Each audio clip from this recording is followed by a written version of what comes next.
Selamat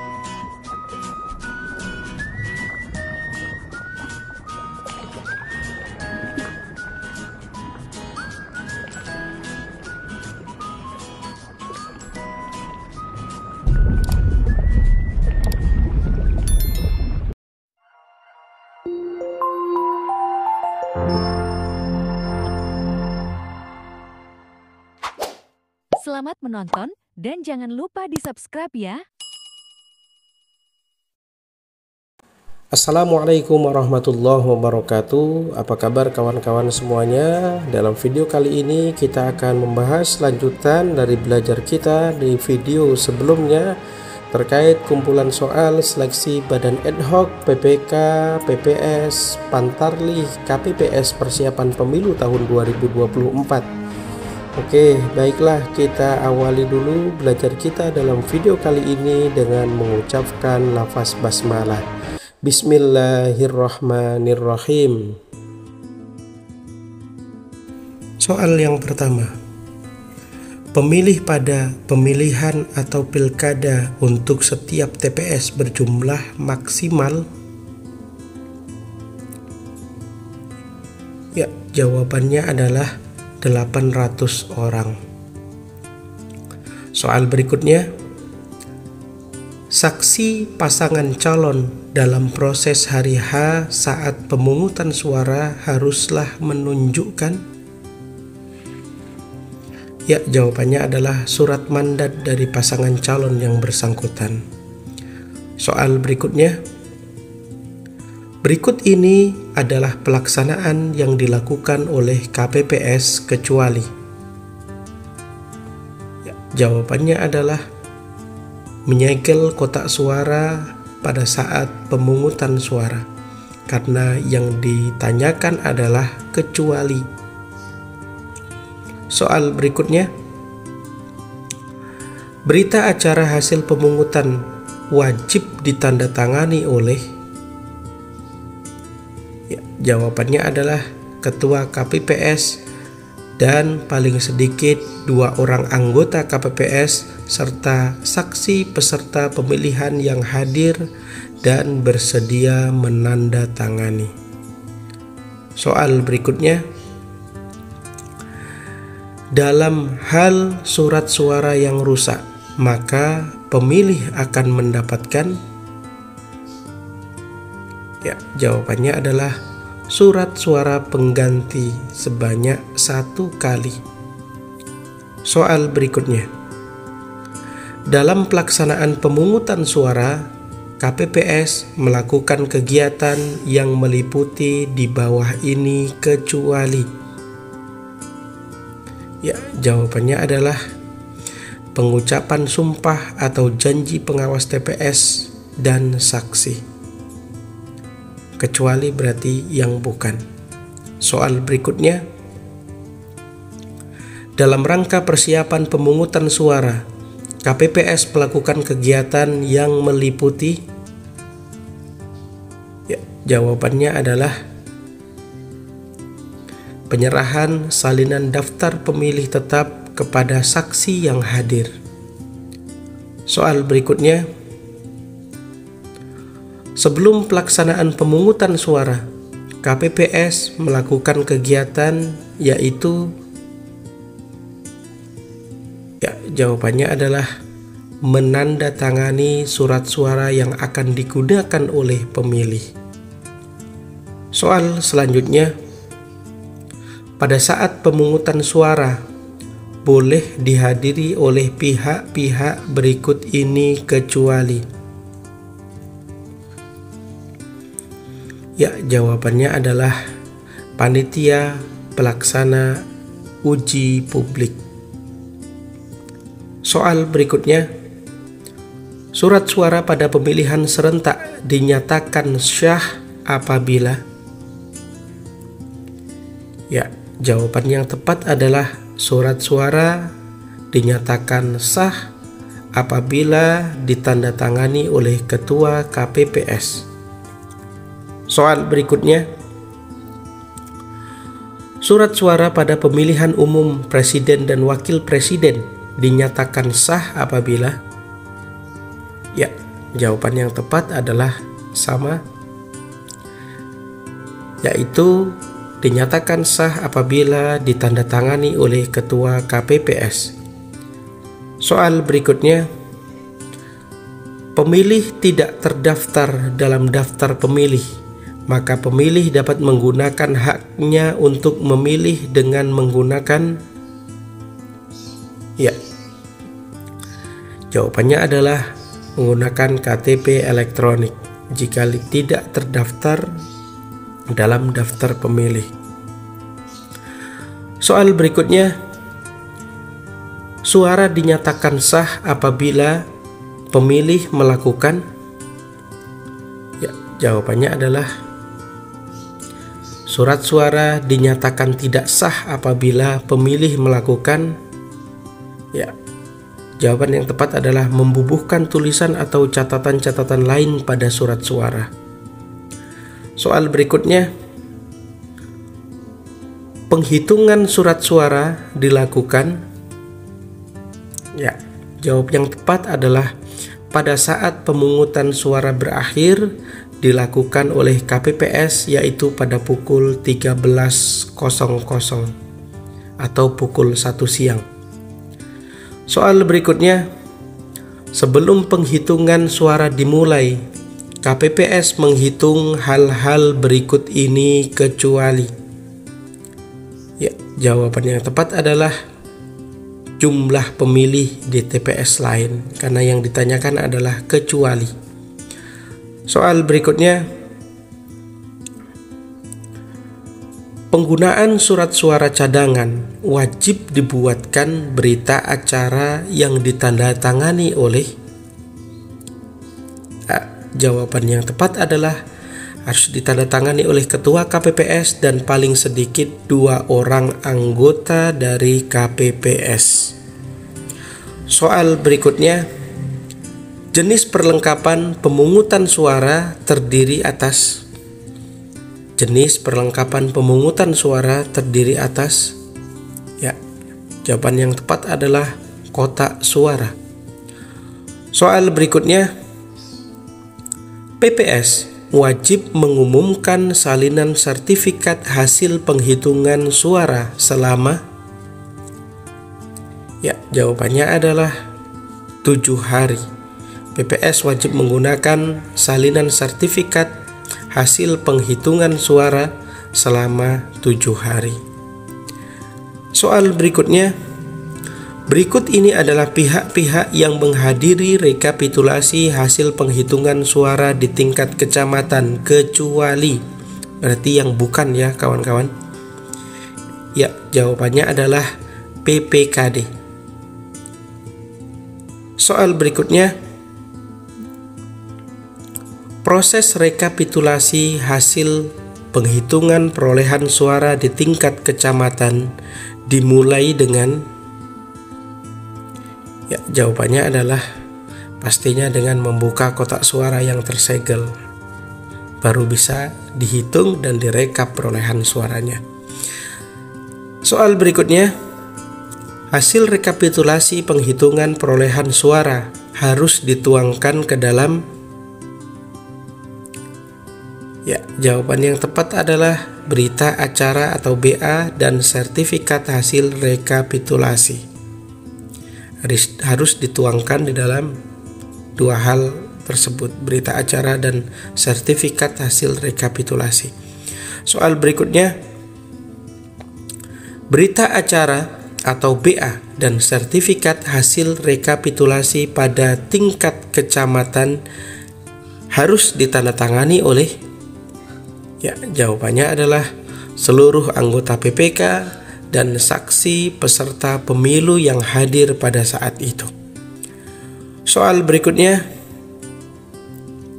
KPPS wajib menyerahkan kotak suara tersegel yang berisi surat suara, berita acara pemungutan suara, serta sertifikat hasil penghitungan perolehan suara kepada PPS dalam jangka waktu, ya, jawaban yang tepat adalah 1 hari atau hari yang sama dengan hari pemungutan suara. Soal berikutnya. Berikut ini adalah dokumen yang harus diserahkan oleh PPS kepada PPK kecuali berkas yang harus kecuali. Ya, jawaban yang tepat adalah daftar hadir pemilih dalam pelaksanaan pemungutan suara. Soal berikutnya.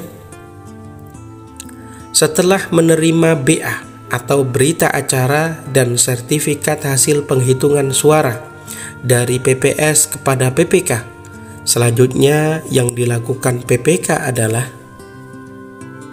ya, jawaban yang tepat adalah membuat berita acara penerimaan dan melakukan rekapitulasi jumlah perolehan suara. Soal berikutnya. Dalam hal proses penghitungan di PPK tidak sesuai dengan perundang-undangan, maka langkah-langkah yang harus dilakukan adalah, ya, saksi calon yang hadir mengajukan keberatan atas proses penghitungan suara di PPK karena tidak sesuai dengan perundang-undangan. Soal berikutnya. Rekapitulasi hasil penghitungan suara dari seluruh PPS dalam wilayah kerja PPK wajib ditandatangani oleh, ya, jawaban yang tepat adalah paling sedikit 2 orang anggota PPK serta saksi calon yang hadir yang bersedia dimintai tanda tangan. Soal berikutnya. Berikut ini pernyataan yang benar kecuali. Pernyataan yang benar kecuali berarti pernyataan ini yang tidak benar, kawan-kawan.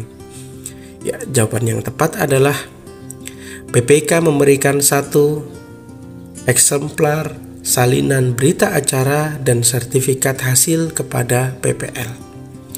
Karena ini tidak benar, ya.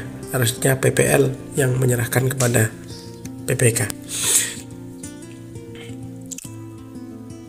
Oke, soal berikutnya.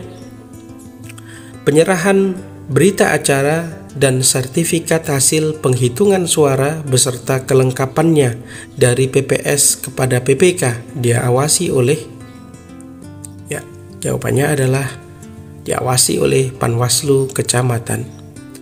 Soal berikutnya.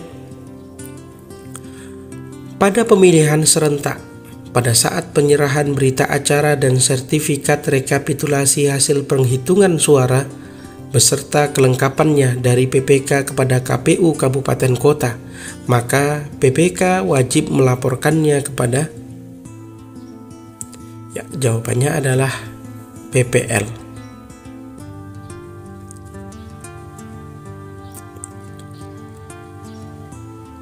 Soal berikutnya. Dalam hal klausul keberatan yang diajukan oleh saksi peserta pemilu pemilihan serentak pada rekapitulasi hasil penghitungan suara di tingkat kabupaten kota, maka, ya, jawaban yang tepat adalah maka KPU Kabupaten Kota langsung melaksanakan pembetulan atau pembenahan pada saat itu juga jika dalam hal keberatan tersebut dapat diterima syarat-syaratnya. Soal berikutnya. Setelah melakukan rekapitulasi hasil tingkat kabupaten kota, maka KPU Kabupaten Kota akan melakukan hal-hal sebagai berikut kecuali. Jawabannya adalah saksi calon yang hadir wajib tanda tangan agar sah, kecuali berarti yang bukan. Soal berikutnya. KPU Kabupaten Kota menetapkan pleno untuk pasangan calon bupati dan wakil bupati, wali kota dan wakil wali kota terpilih dalam waktu paling lama. Ya, jawaban yang tepat adalah 1 hari. Soal berikutnya. KPU Kabupaten Kota mengumumkan penetapan rekapitulasi hasil penghitungan suara dalam penetapan pasangan calon bupati dan wakil bupati, wali kota dan wakil wali kota terpilih dalam waktu yang paling lama? Ya, jawaban yang tepat adalah 3 hari. Soal berikutnya, KPU Kabupaten Kota dalam hal pemilihan gubernur dan wakil gubernur setelah membuat dan menetapkan berita acara dan sertifikat rekapitulasi hasil penghitungan suara, maka wajib untuk, ya, jawaban yang tepat adalah menyerahkan kepada KPU Provinsi. Soal berikutnya, pemungutan suara dapat diulang apabila dalam kondisi sebagai berikut kecuali. Jawabannya adalah masyarakat berkehendak, minta diulang, dan disetujui oleh pengawas TPS. Kecuali berarti yang bukan. Soal berikutnya, berdasarkan Undang-Undang tentang Pemilihan Serentak, penghitungan suara ulang meliputi penghitungan suara pada... Jawabannya adalah penghitungan ulang surat suara di TPS, penghitungan ulang suara di PPS. Soal berikutnya. Berikut ini adalah kondisi penyebab penghitungan suara ulang di TPS dilakukan kecuali. Ya, jawaban yang tepat adalah penghitungan suara dilakukan di tempat terbuka, kecuali berarti yang bukan. Soal berikutnya, yang berhak untuk mengusulkan penghitungan suara ulang yaitu, ya, jawabannya adalah saksi calon dan PTPS. Soal berikutnya, berdasarkan Undang-Undang tentang Pemilihan Serentak, apabila pelaksanaan penghitungan suara ulang tidak dapat dilakukan di TPS, maka dapat dilakukan pada tingkatan. Jawabannya adalah bukan, pada tingkatan PPS. Soal berikutnya, apabila TPS dan PPS tidak dapat melakukan penghitungan suara ulang, maka dilakukan oleh panitia pemilihan di atasnya.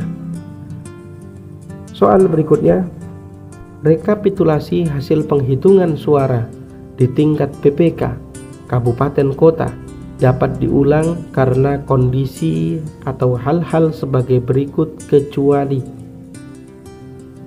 Jawaban yang tepat adalah rekapitulasi suara dilakukan dengan suara lantang dan keras, kecuali berarti yang bukan.